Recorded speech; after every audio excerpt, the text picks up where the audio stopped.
So this month we're talking about building blocks. Building blocks to what?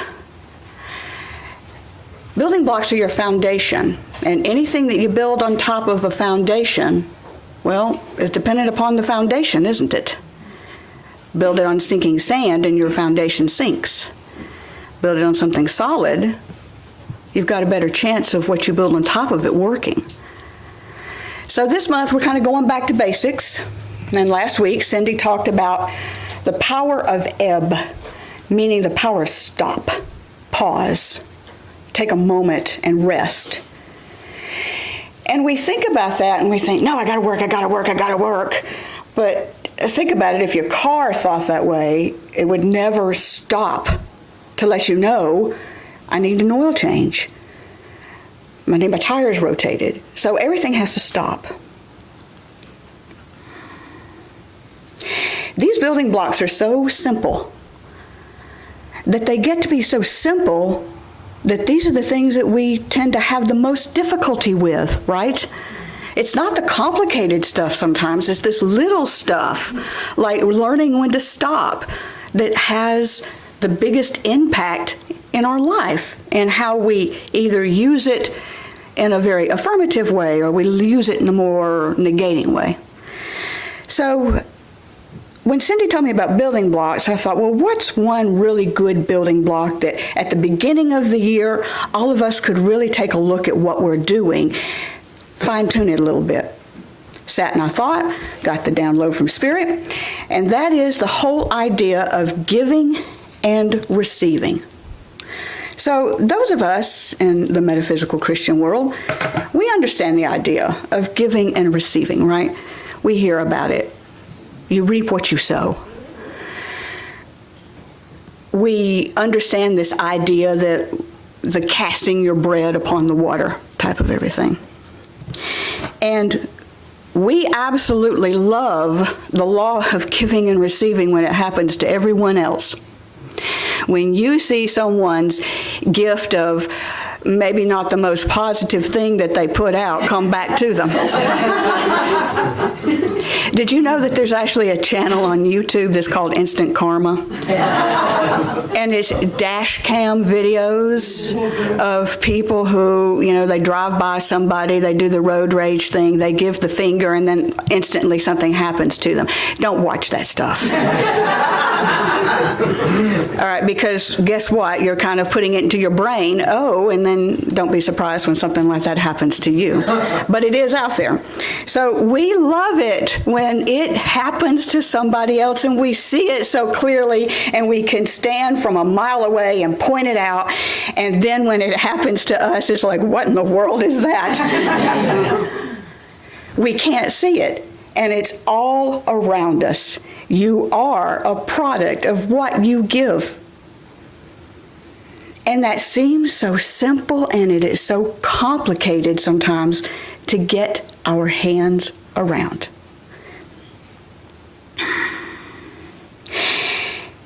When I sat down and started thinking about what is giving and receiving, well, those of you who know me and know me well know that it is never enough for someone to tell me that something works.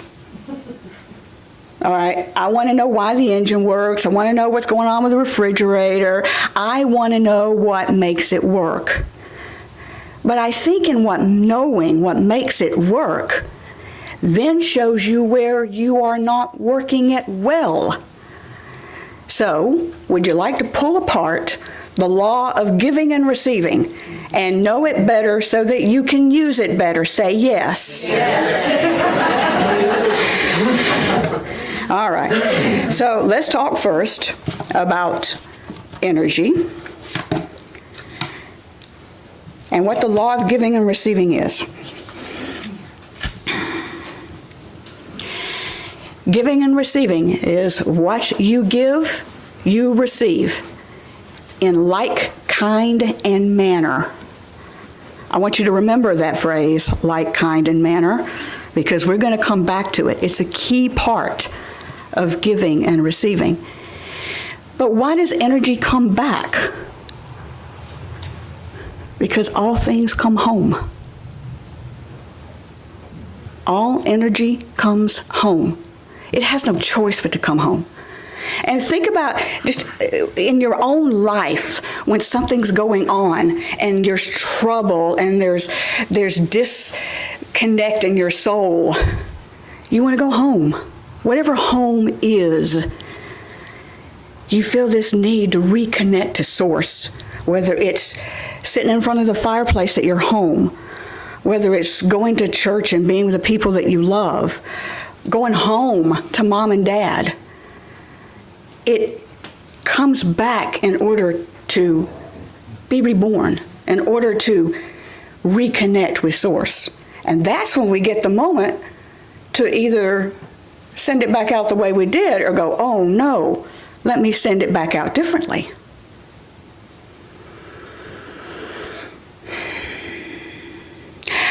There is an excellent story in Matthew about giving and receiving. And I'm going to tell you a little bit about it, then we're going to pull it apart and talk about what this all means. So in Matthew, Jesus is teaching the disciples. This is where Peter asked Jesus, he says, so if my brother sins against me, how many times have I got to forgive him? 7 times? 70?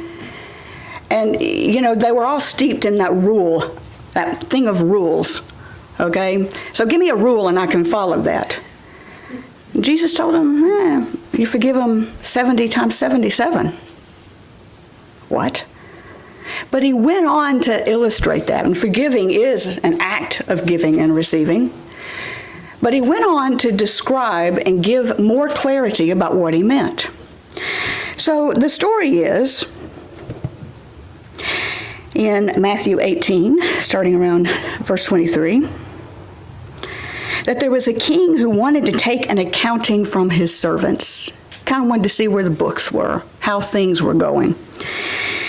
And when he began to take an accounting, they brought to him one of his who owed him 10,000 talents, and talents is a unit of measure. And as the servant could not pay, the Lord commanded him to be sold, Lord meaning the master, commanded him to be sold together with his wife and his children, so that in the selling his debt could be paid. And the servant, and boy, are we going to recognize ourselves in this one. The servant fell down, worshiped him, and he said, my Lord, have patience with me, and I will pay you everything. He begged. Okay? Then the master of that servant, he had pity on him. So he released him, and he canceled his debt. Wiped it out. But that servant then went out, and he found a fellow servant who owed him 100 pennies. And he seized him, and he tried to choke him, saying to him, give me what you owe me. And his fellow servant fell down at his feet, and he begged him, saying, have patience with me, and I will pay you. But the servant was not willing. And he went and he had him put into prison until he should pay him what he owed him. And if the story stopped right there, we would see that what he had received, he did not give. He had received a sense of mercy, forgiveness, compassion, and the big thing, the canceling of his debt. He did not turn around and give that to that other servant. But the story doesn't stop there. But when the fellow servants over here found out about what had happened, they felt really bad. And they went and they told their master. And the master called that servant in, and he said, you wicked servant, I canceled all your debt because you begged me. Was it not right for you to have mercy on your fellow servant, just as I had mercy on you? So his master was angry and delivered him to the scourgers until he should pay everything that he owed. It all came right back. So as he gave out, so did he get. We don't know what he did to receive the mercy of that canceling of the debt to begin with, but we know that he must have put something into place in order to have received it. So giving and receiving is based on two things: giving and receiving. Giving. Let's talk about that. If you look up give in the dictionary, you're going to get the freely transfer the possession of something to another. So hear that again. Freely transfer the possession of something to another. So let's break that down, because in those words is where we mess up when we think that we're giving. So freely means without condition. How many of you do this? Patrick, here's $1. Thank you.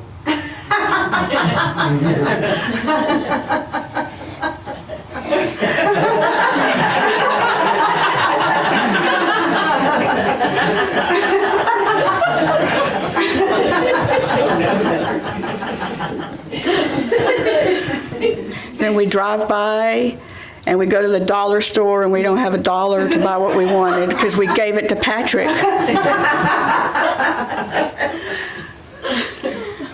Freely never works when you do it like that. Freely means without attachment. And how many of us also give something, let's say $100, and we found out that they bought 100 Falcons tickets when they're not going to the Super Bowl, and we think, what a waste of money. We put conditions on things that we give to people, and that's never giving. So whenever you put a condition on something, you have created an attachment. And I'll go over that in a minute. So freely, we give without concern, or we give without condition. Freely transfer means to relocate. There are people who give you things, but they don't give them to you.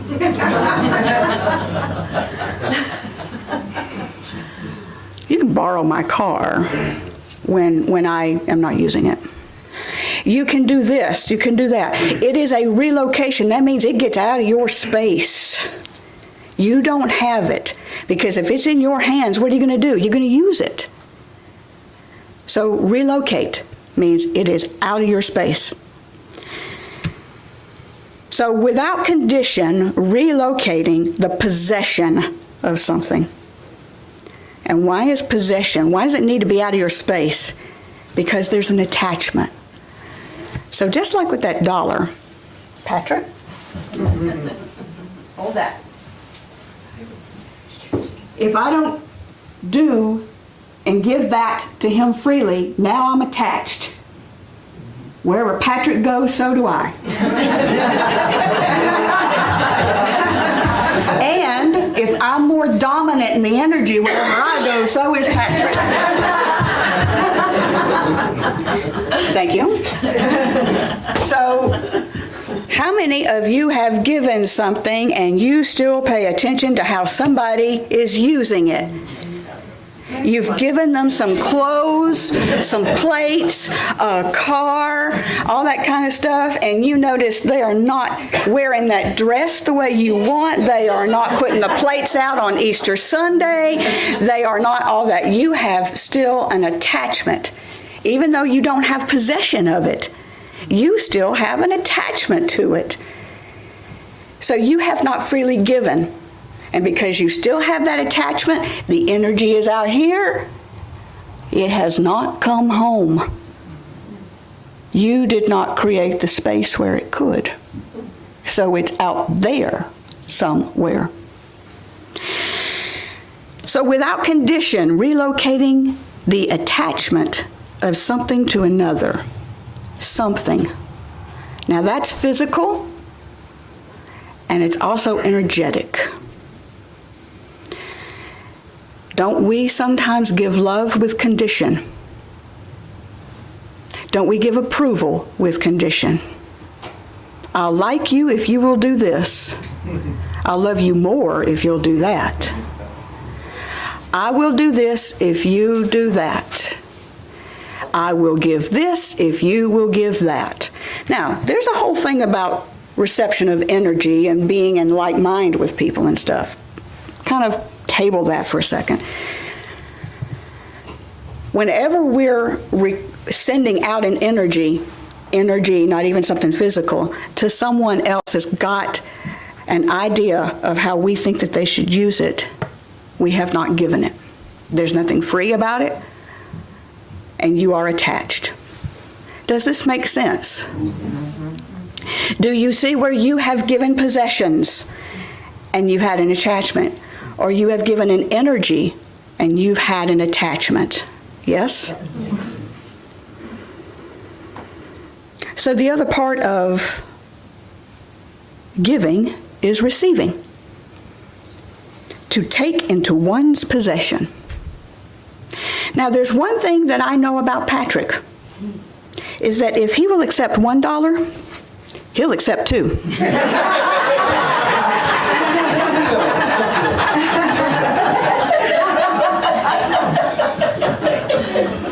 I've never known him to turn down $1.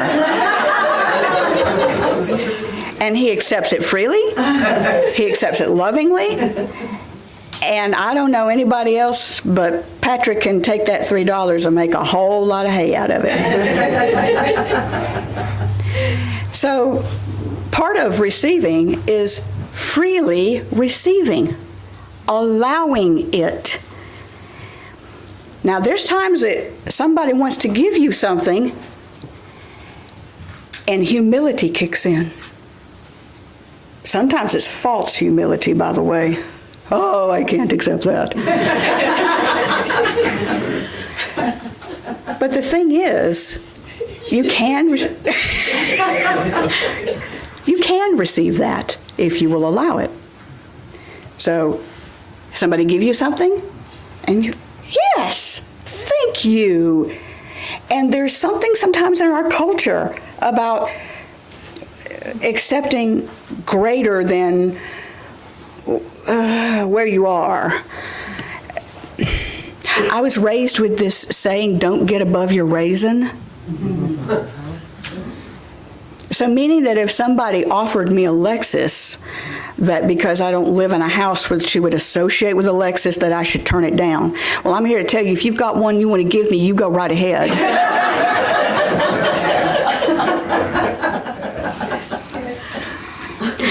To take, to allow and accept. But that also has another side to it. How many times do you allow or accept that somebody thinks less of you? That somebody thinks badly of you? That someone wants to put a limitation onto you?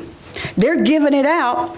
They're giving that limitation of you are not good enough, and you just eat it right up. You accept it. So it's not simply the physical dollar, but it's the energy that you accept. And I can tell you that if I handed Patrick another $1 and I had some kind of energy attached to it, Patrick gonna look at that $1 and go, get rid of that. But he'll take the $1, transfer the energy, and he's gonna do something else with it.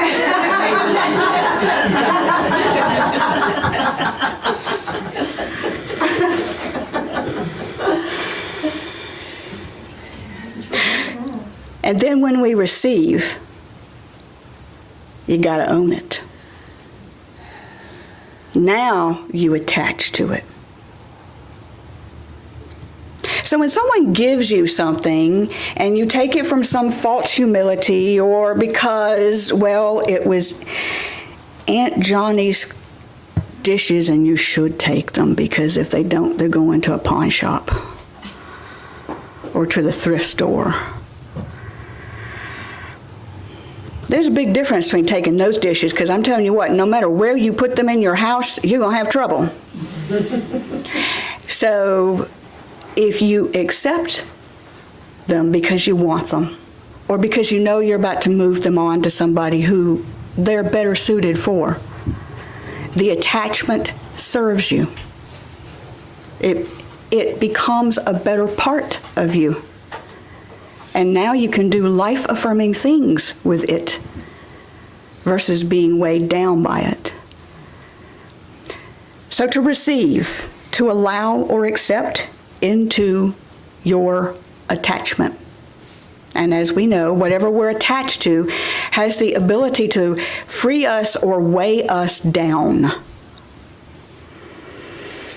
But there's a part of giving and receiving that people forget. Like, kind, and manner.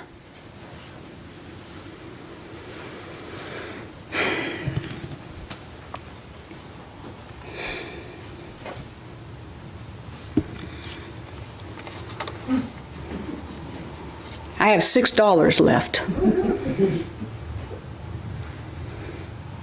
I went to the bank this morning, or to the ATM, and got this money. And I sat for a minute in the parking lot, so I knew exactly what I was going to do with it.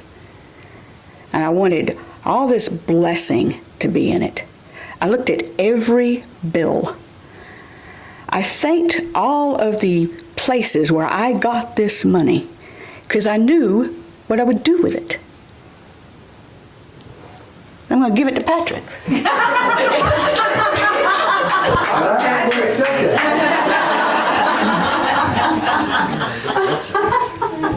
Lovingly. And I am telling you, it wouldn't have mattered if I had $100 in the bank, $1,000 in the bank, whatever. I would have taken that $10 out to illustrate this to you today. Because I want to, because it serves me, because I love showing this kind of stuff to people. It's in that money. And Patrick freely accepted it. And I'm glad that he did. I want him to have that. I want to move this down so that I can receive. Now I've put $10 out. So $10 somewhere, somehow, coming back. Yay. I think that's great. To some people, $10, yeah, that's not enough. You give me $10, that's cool. So it's like, kind, and manner. But it's not only the like kind, meaning money for money, energy for energy, but manner.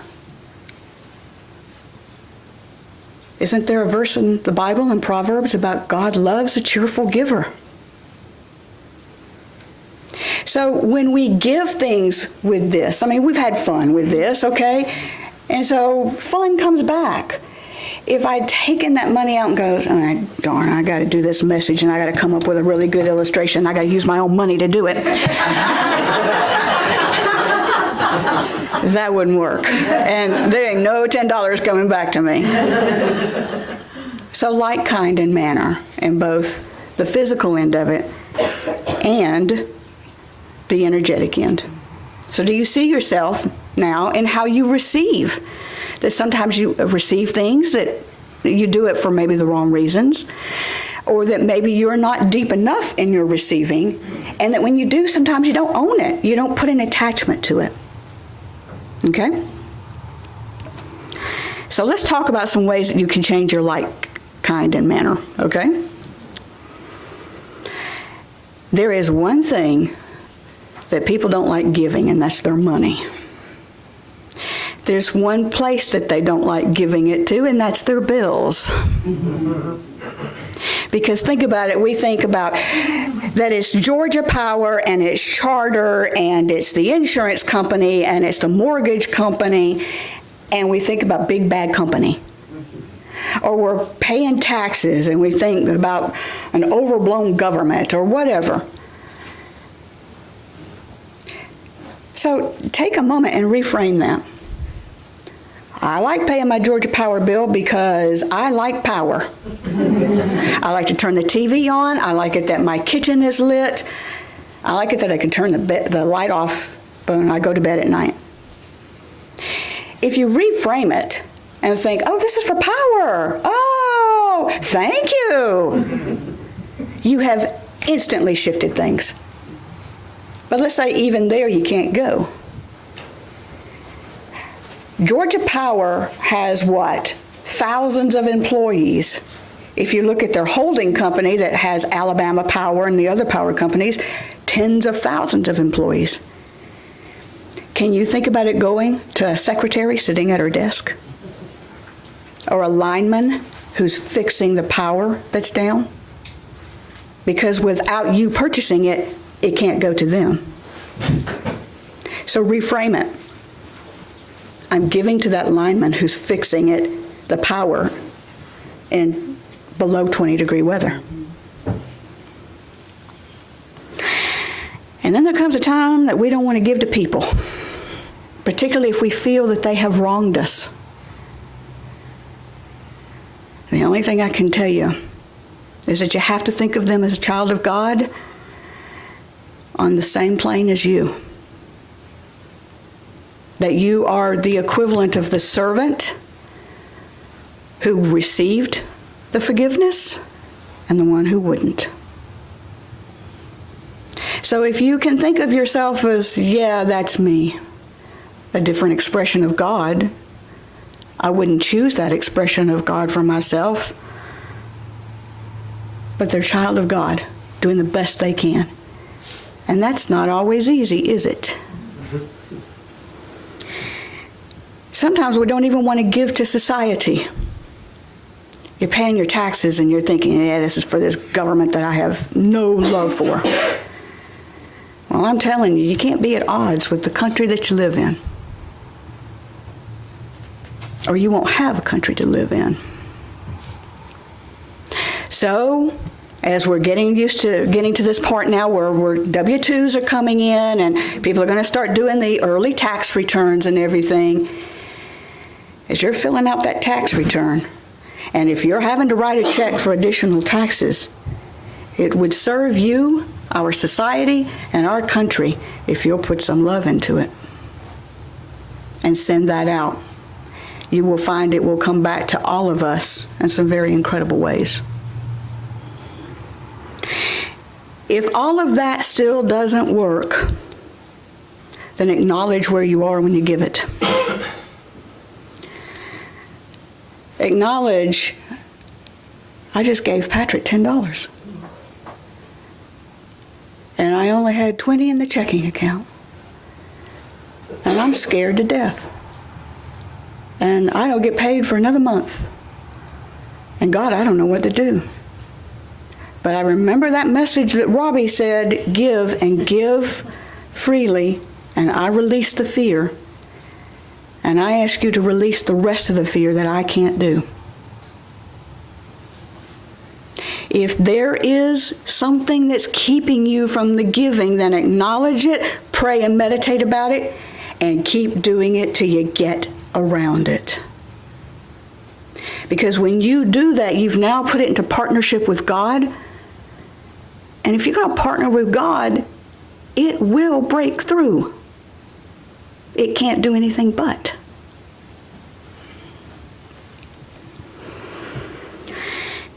Giving and receiving really depends upon your relationship with the whole thing.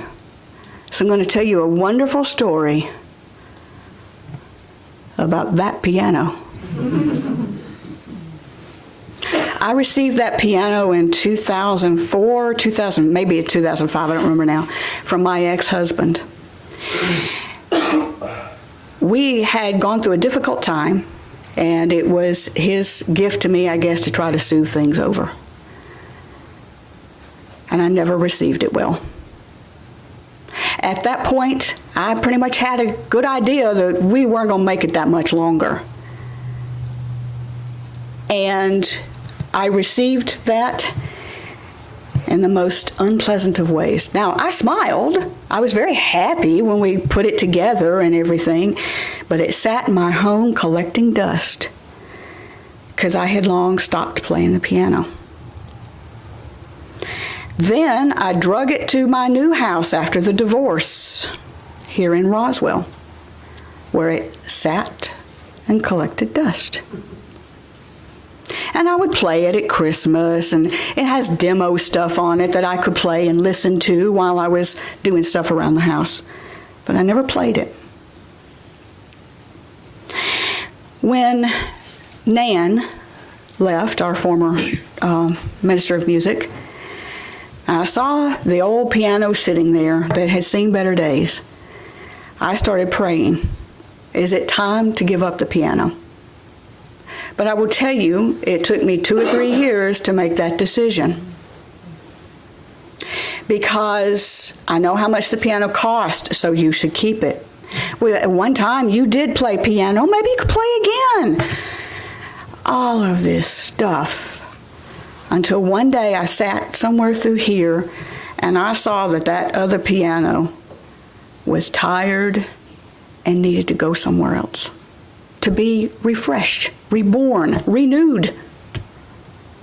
And I went to Meredith's house.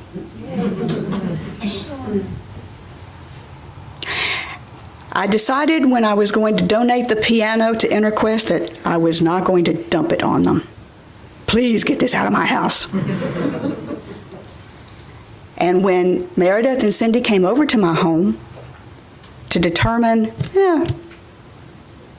we could use this, that even if they said no, it would still be sold or donated to the right place, I let go. And we've had this piano for a year, 2 years, and then sitting over here one day during the congregational songs, I thought, I could play that. I mean, okay, the fingers are rusty and been a long time and that kind of thing, but that's just chords and notes. I could play that. And now I'm thinking about getting another keyboard. But on very different terms. I love this old piano now. Now, I'm not saying it needs to come back home with me. This is the piano for InterQuest. But now when I sit down on Sundays and do congregational songs, and believe me, folks, I know I mess up and, that kind of thing. God bless me. But when I sit down, it's like an old friend now. Instead of an anchor around my whole being. I've redefined the relationship with it. And when you use giving and receiving in this way, you now redefine the relationship of the things and the stuff and the energies in your world. And that sounds wonderful, doesn't it? So are you ready to redefine some relationships with stuff and things and energy in your world? Then put your feet on the floor and let's go within.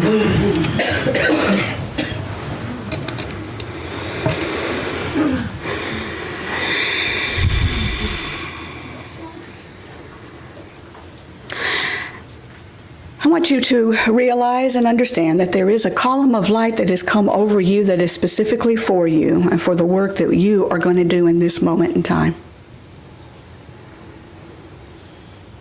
And because we're all here together, we're going to ask now that a collective column just completely encircle this room and this church and this land.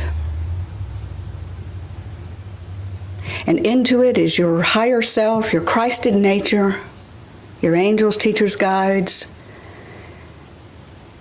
That Christed nature of Jesus, the Christ, is there.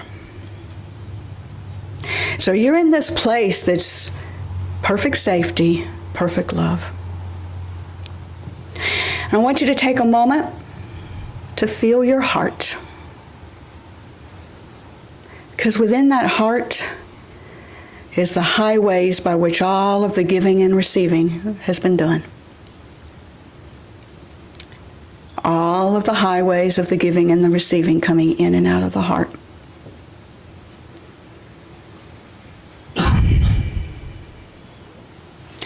And I want you to just take a moment and notice where some of those highways have been jammed. Jammed with the expectations that maybe you had, that others had. The places where you have allowed or where you did not allow. The places where you had attachments, where others had attachments. And it's just created this huge block in these highways.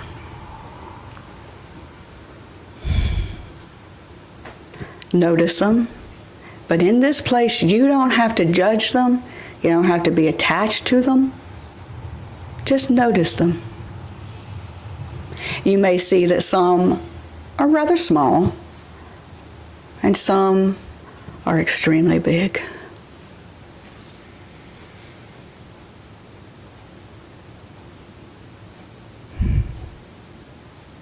And now we're going to ask that love of our Father, Mother, God to just move into those blocks. To begin to change them, transform them, move them, or completely transform them so that they are no longer there. And you may find that there's only one or two of those that move, transform, and that's okay. You may have a lot there that does actually move away. Whatever that is, as it begins to transform and move away and the blockage is cleared, take a ray from your heart and send it into that space. That space where your heart hasn't been in so long. And there's this space of it being unencumbered, free to move, free to expand. You can see on the other side. And you can now see that you can actually walk through that space to the other side. Feel how it feels to be on the other side of the block. And Father, Mother, God, we send blessings to all of this. We realize that we are the creators. We are the givers and the receivers. And we thank you for the understanding and the knowledge of what we have created.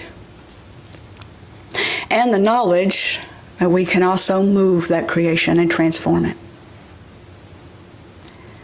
Creating a bigger space for us to give and to receive. And God, we thank you that there is such power and such freedom in the knowing of this. And we thank you and we love you. And so it is. So take a moment. Just feel the chair. Feel that you are here. And when you are ready, open your eyes.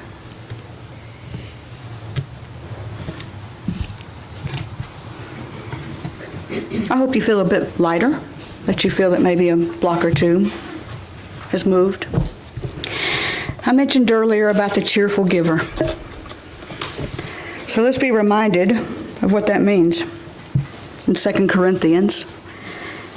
But remember this, he who sows sparingly shall reap also sparingly, and he who sows generously shall reap also generously.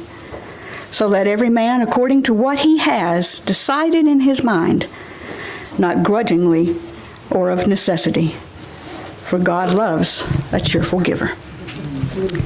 And so it is.